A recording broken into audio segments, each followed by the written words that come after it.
महादेव, जय श्री राम मित्रों।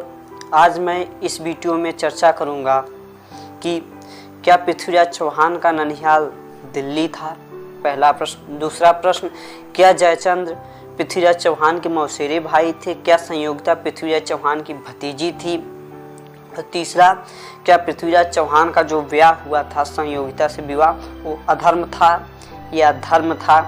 ये तीन प्रश्न जो कि आजकल सबके मन में चल रहा है कि क्या था, इस पे मैं चर्चा करूंगा। लेकिन उससे पहले मैं जानूंगा क्यों पृथ्वीराज चौहान ने भंडारकों का दमन किया। लेकिन अगर आपने अभी तक हमारे चैनल को सब्सक्राइब नहीं किया तो चैनल को सब्सक्राइब कर लें और बेल आइकन पे जाके ऑल पे प्रेस कर लें। जो कि विगत वर्षों में पृथ्वीराज चौहान ने अपने भाइयों को पराजित करके अपने राज्य को निष्कंठित कर लिया था। लेकिन नागार्जुन जो कि बच गया था, वो भाग गया था और नागार्जुन का साथ दिया था यही भंडानक जाति ने। तो इसीलिए पृथ्वीराज चौहान जो कि खींच गए थे भंडानकों के ऊपर, वे क्रुद्ध हो गए थे भंडानकों के ऊपर। इसीलिए पृथ्वीराज चौहान ने भंडानकों का दमन करने को चाहा और जो कि पृथ्वीराज चौहान के लिहाज से भंडानकों का दमन करना अति आवश्यक था। क्यों? क्योंकि ये अगर जाकर चालुक्य से मिल जाते या फिर ये जाकर कन्नौज से मिल जाते, उस परिस्थिति में पृथ्वीराज चौहान को भी बहुत बड़ा संकट आ सकता था, चौहानों पर बहुत बड़ा संकट आ सकता था। उससे शायद चौहानों का अस्तित्व ही समाप्त हो सकता हो या फिर इसीलिए पृथ्वीराज चौहान ने तत्क्षण बिना देर करे जो कि भंडानकों के ऊपर युद्ध का ऐलान कर दिया। जो कि भंडानक ये भारत के बड़े भूभाग पे फैले हुए थे, जो कि भरतपुर, अलवर, मथुरा और दिल्ली के आसपास के क्षेत्रों पे इनका कब्जा था। लेकिन इनमें एक बहुत बड़ी कमी थी जो कि शायद इनके दमन का सबसे बड़ा कारण रहा हो पृथ्वीराज चौहान के खिलाफ, जो कि इनका न कोई नेतृत्व करता था, न इनका कोई राजा था। ये दूसरों के लिए अपना जान लगाते थे, इससे इनका फायदा भी होता था, नुकसान भी होता था। यही इन्होंने नागार्जुन के साथ किया था, जो कि नागार्जुन तो परास्त हो गया। अब पृथ्वीराज चौहान जो कि अब भंडानकों के ऊपर खींच गए, तो इसीलिए उन्होंने भंडानकों के ऊपर आक्रमण कर दिया था। ये कोई एक दो युद्ध नहीं हुए थे, ये कई बार युद्ध भंडानकों और पृथ्वीराज चौहान के बीच हुआ था।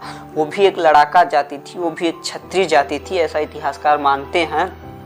जो कि उसके बाद विगत 800 वर्षों में भंडानक जाति की कोई कहीं उल्लेख नहीं हुआ, कोई इतिहासकार ने कहीं वर्णन नहीं किया इसके बारे में कि कहाँ गए, क्या हुआ इनका।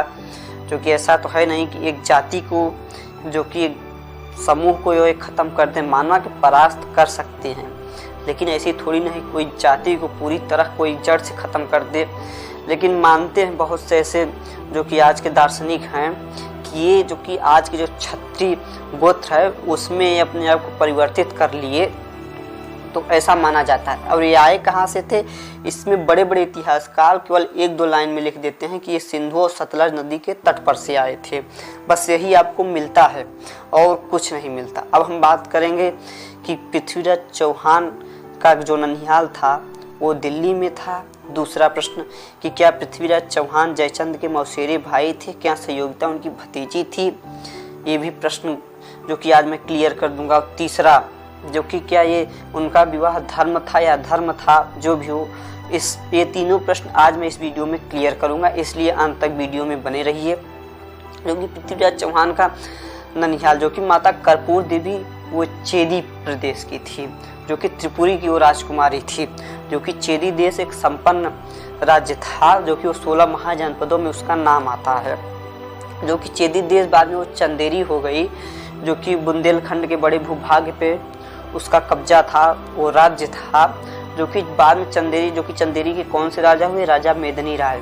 यही मेदिनी राय जो कि राणा सांगा के साथ मिलकर खानवा के युद्ध में बाबर के खिलाफ लड़े थे, लेकिन उसमें दुर्भाग्यवश राणा सांगा की पराजय हुई थी। तो लेकिन अब तो बाबर का जो कि साहस रहा नहीं कि वे चित्तौड़ पर आक्रमण करे, इसीलिए उसने इस चंदेरी पर आक्रमण बोल दिया। वहाँ पे जो कि जौहर हुआ, साका हुआ, इसकी चर्चा मैं जो कि आगे वीडियो बनाऊंगा जो कि खानवा के युद्ध पे, तो इस पर मैं चर्चा करूंगा। आज इसको बस यहीं पे रोक देता हूँ। कमेंट करके बताइए अगर खानवा का युद्ध का अगर आपको वर्णन चाहिए तो मैं वीडियो बना कर दूंगा। हाँ, तो अब बात करते हैं तो फिर कैसे इनका ननिहाल हुआ दिल्ली, जो कि इनकी माता तो चेदी प्रदेश की थी। तो अब बात आता है इस पे, जो कि इनके बड़े ताऊसी थे, बड़े पिता थे विग्रहराज चौहान। विग्रहराज चौहान ने जब तुर्कों के खिलाफ भारत के सभी राजाओं को संगठित किया था तो उसमें दिल्ली को भी किया था, जो कि इस भारत भूमि से तुर्कों को मारकर भगाने के लिए उन्होंने सभी राजाओं को एकत्रित किया था। तो दिल्ली के तोमरों को भी इन्होंने किया था। तो कहा जाता है कि दिल्ली की तोमरों ने अपनी एक पुत्री का विवाह विग्रहराज चौहान से किया था। एक ये है, और दूसरा ये तथ्य है कि विग्रहराज चौहान ने जब दिल्ली पर आक्रमण किया था तो बड़ी बुरी तरह से दिल्ली को पराजित किया था।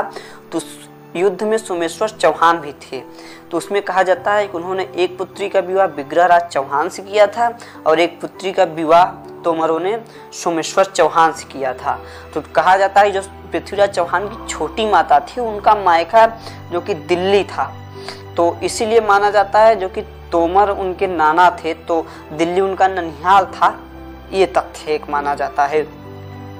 और अब हम बात करेंगे कि क्या ऐसे पहले भी जो कि हमारे भारतवर्ष में ऐसे विवाह हुए थे। तो अब बात करते हैं जो कि यही इनके दादा श्री थे पृथ्वीराज चौहान के, अरोड़राज चौहान। अरोड़राज चौहान ने जब चालुक्यों पर विजय प्राप्त किया था तो चालुक्यों ने अपनी पुत्री का विवाह, कुमारपाल ने अपनी बहन का, जो कि कुमारपाल की बहन का विवाह अरोड़राज चौहान से हुआ था, जो कि यही फिर सोमेश्वर चौहान और कानड़देव जो कि पृथ्वीराज चौहान के पिताश्री हुए थे इन्हीं से। तो फिर जब चालुक्यों ने इनके ऊपर आक्रमण किया था अरोड़राज चौहान के, तो अरोड़राज चौहान परास्त हो गए थे। तो अरोड़राज चौहान ने अपनी पहली पत्नी का जो कि पुत्री थी उसका विवाह कुमारपाल से किए थे। अब देखिए यहाँ पे कुमारपाल जो कि मामा लग रहा है, लेकिन यहाँ पे विवाह हुआ था। तो इसीलिए जो कि जगदेव खींच गया था कि ये कैसे हो सकता है, वो हमारा दोहित है, वो हमारा मामा है, भांजी लगेगी ये, आप उससे विवाह कुमारपाल से कर दिए थे। इसीलिए वो खींचकर अरोड़राज चौहान की हत्या कर दिया था।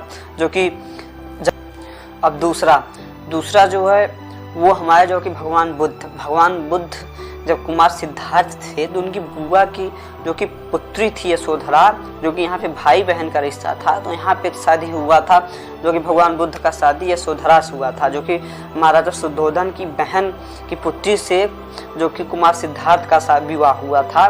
तो यहाँ एक देखा जा सकता है। उसके बाद हम चले जाएंगे महाभारत में, जो कि अर्जुन सुभद्रा, ये तो सभी जानते हैं, जो कि अर्जुन सुभद्रा के बुआ के लड़के थे, तो इस हिसाब से भाई बहन हुए थे। लेकिन यहाँ पे भी आप विवाह देख सकते हैं। अब उसके बाद जो कि भगवान श्री कृष्ण की 8 शादियों में से 2 शादी उनके बुआ की पुत्री से हुआ था। एक भद्रा और दूसरी मित्र वृंदा, ये दोनों उनकी बुआ की पुत्री थी, उनसे हुआ था। अब उसके बाद हम बात करेंगे चित्तौड़ में, जो कि मीराबाई थी, उनका विवाह जो कि राणा सांगा के पुत्र भोजराज से हुआ था। वहीं भोजराज की बहन की शादी जो कि मीराबाई के काका श्री थे बीरमदेव, उनसे हुआ था। जबकि यहाँ पे मीराबाई भतीजी थी, लेकिन अब देखिए वहाँ भी हुआ था। तो जो भी हो, जैसे भी हो, अब राजाओं की क्या राजनीति रही होगी, क्या कूटनीति रही होगी, उसको तो मैं जानता नहीं विस्तृत से, ना उस पर मैंने शोध भी किया, ना इसके बारे में जानने की इच्छा भी किया मैंने कि क्या कैसे रहा होगा। तो अब यहाँ पे आप देखने के लिए मिल सकता है। और कुछ विवाह तो ऐसे भी हुए प्रेम बस, जो कि कहा है प्रेम बस पासाड़म, जो कि यह धर्म नहीं होता प्रेम में, यहाँ पे कोई धर्म नहीं देखा जाता। लेकिन ऐसा भी बहुत हुआ है कि जो आप एक गोत्र में अगर विवाह कर रहे हैं वो गोत्र आपके यहाँ नहीं आ सकती। अरे यहाँ तक नहीं, अगर आप किसी गांव में अपनी पुत्री को दे रहे हैं तो वहाँ से पुत्री नहीं आएगी उस गांव में। अगर आप किसी गांव से पुत्री ले रहे हैं तो वहाँ अपनी पुत्री नहीं ब्याहेंगे। ऐसा प्रचलन है इस भारतवर्ष में। और इसी भारतवर्ष में आप साउथ इंडियन में चले जाएंगे तो ऐसा होता है कि एक पुत्री दो, एक पुत्री लो, ऐसा भी आप देखने को मिल जाएगा, जो कि रिलेशन में वहाँ जो कि शादियाँ संबंध होते हैं। तो ऐसे भी बहुत से हमारे भारतवर्ष में होते आए हैं, जो कि ये तो 100% सत्य है कि जो कि पृथ्वीराज चौहान जो कि चालुक्यों जो कि तोमरों के जो कि दोहित्र थे, कन्नौज के और जयचंद के दोहित्र थे, जो कि मौसेरे भाई थे, ये 100% सत्य है, इसमें कोई गुंजाइश नहीं है। और जो कि उनका ननिहाल जो कि दिल्ली बताया जाता है वो भी 100% सत्य है, जो कि उनकी छोटी माता की कहा जाता है। ये न मैं नहीं, इतिहासकार बताते हैं ये सही है। जो भी हो, जैसा भी हो, लेकिन यहाँ पे प्रेम बस ये विवाह हुआ था। आज के लिए बस इतना ही। अब अगले वृत्तांत अगले एपिसोड में तब तक बने रहिए हमारे चैनल पे। अगर आपने अभी तक हमारे चैनल को सब्सक्राइब नहीं किया तो चैनल को सब्सक्राइब कर लें। अगर वीडियो अच्छी लगी हो तो वीडियो को शेयर ज़रूर करें और एक लाइक कर दीजिए और कमेंट में हर हर महादेव जरूर लिखिए। हर हर महादेव।